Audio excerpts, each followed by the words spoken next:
নমস্কার বন্ধুরা, আমি সোমার। আপনারা দেখছেন সোমার শখের বাগান। আজকেও আমি দুটো ঝুড়ি নিয়ে চলে এসেছি। এটা ফুলের ঝুড়ি, আর আজকে একটু সবজি হারভেস্ট করব। আর এই দেখুন, একটা আনারস নিয়ে এসেছিল, তার মাথাটা কেটে আমি নিয়ে চলে এসেছি। এটাও আমি লাগিয়ে দেব। চলুন আগে একটু ফুলটা তুলে নিই। আমার ফুল তোলা হয়ে গেছে। এবার চলুন কিছু সবজি হারভেস্ট করে নিই।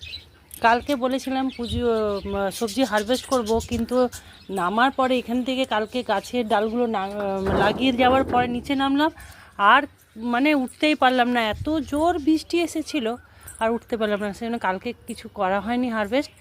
আজকে সবজি হারভেস্ট করব। তবে কালকে ওর বাবা ছিল, আজকে তো অফিস চলে গেছে, ঘরে কেউ নেই। আমাকে চেয়ারের উপরে উঠে এই কুঁদরিগুলোকে হারভেস্ট করতে হবে। দেখুন, কুঁদরিগুলোকে হারভেস্ট করতে হবে। তাহলে আমি কুঁদরিগুলোকে হারভেস্ট করার পর আপনাকে দেখাচ্ছি।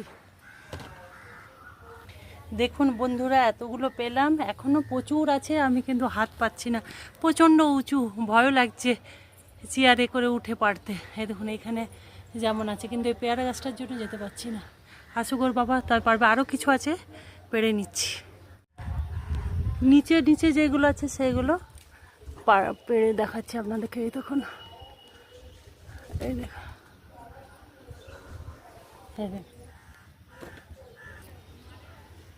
এখানে দুটো হয়েছে।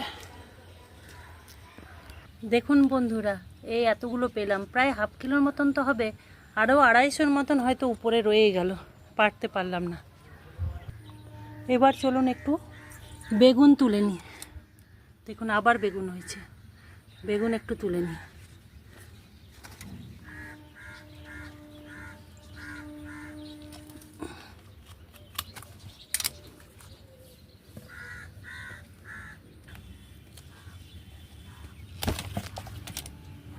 ওই পাশে পড়ে গেল। আজকে 3টে বেগুনই পেলাম। এবার চলুন কিছুটা কাঁচা লঙ্কা তুলে নিই।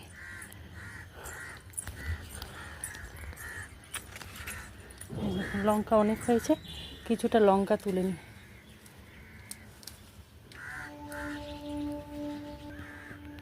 লঙ্কাগুলো পেকে যাচ্ছে, তোলা হচ্ছে না।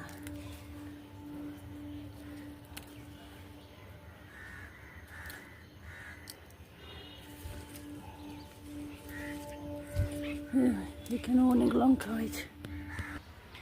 দেখুন এই বছর কি পরিমাণে সবেদা ধরেছে। দেখুন, একটা বড় হয়েছে, এটা ল্যাংচা সবেদা। এই দেখুন, এইখানে এগুলো বড় হচ্ছে, আর ছোট ছোট ছোট ছোট প্রচুর ধরেছে এবছর। এই দেখুন,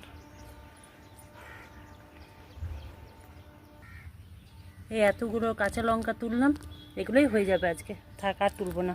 এবার একটু কুমড়ো শাকের ডগা কেটে নিব। অনেক কুমড়ো শাকের ডগা হয়েছে, এর ডগা কেটে নিই, তাহলে গাছটা আরও বাড়বেও। আর কচি কচি বেশ মোটা মোটা ডগা হয়েছে আজকে, এগুলো একটু পেড়ে নেব। এই দেখুন, আমার টবে মাটি রেডি করাই আছে। আমি আপাতত এই টবটাতেই এই কী বলে আনারস গাছটা লাগিয়ে দেব। যখন শিকড় বেরিয়ে যাবে তখন এটাকে অন্য জায়গায় লাগিয়ে দেব।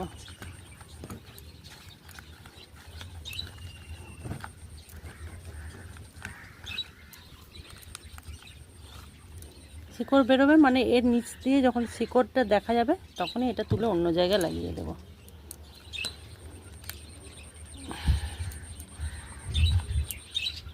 এটা এইখানটাতে রেখে দিলাম, আরেকটা জিনিস দেখাই বন্ধুরা। আমি বলেছিলাম না পদ্ম নিচের ছাদটা কালকে পরিষ্কার করব, রবিবার বলে করতে পারলাম না বৃষ্টির জন্য, কিন্তু পুরো দিনটাই বৃথা যায়নি। দেখুন, কালকে যখন বৃষ্টি কমার পরে আমি আর আমার হাজব্যান্ড মিলে ছাদটাকে পরিষ্কার করে নিয়েছি। টবগুলোকেও এক সাইডে করে নিয়েছি, কিন্তু এত পরিমাণে বৃষ্টি যে ভুট্টা গাছগুলো আমার সব পড়ে যাচ্ছে, এগুলোকে টাইট করে বাঁধতে হবে। এই দেখুন, পদ্মের কড়িটা কত বড় হয়ে গেছে। এইখানে একটা কোথায় গেল? দেখুন, পদ্মের কড়িগুলো বড় হয়ে গেছে। যখন ফুটবে তখন অবশ্যই দেখাবো। কালকে এই টবের যত ঘাস আর ছিল সব তুলে ফেলেছি। তবে যতই তুলি বর্ষাকালে এত আগাছা হয়, এগুলোকে সব তুলে ফেলেছি। তাই পুরো দিনটা কাল বৃথা যায়নি। সবজি হারভেস্ট করতে পারলাম না, কিন্তু ছাদটা পরিষ্কার করে দিয়েছি একদম। তাহলে আজকে এইখানেই আমার ভিডিওটাকে শেষ করছি। যদি ভালো লাগে তাহলে লাইক, কমেন্ট এবং শেয়ার করে আমার পাশে থাকবেন। কমেন্ট করে অবশ্যই জানাবেন। আর ভালো থাকুন, সুস্থ থাকুন, আর সবুজের সাথে থাকুন।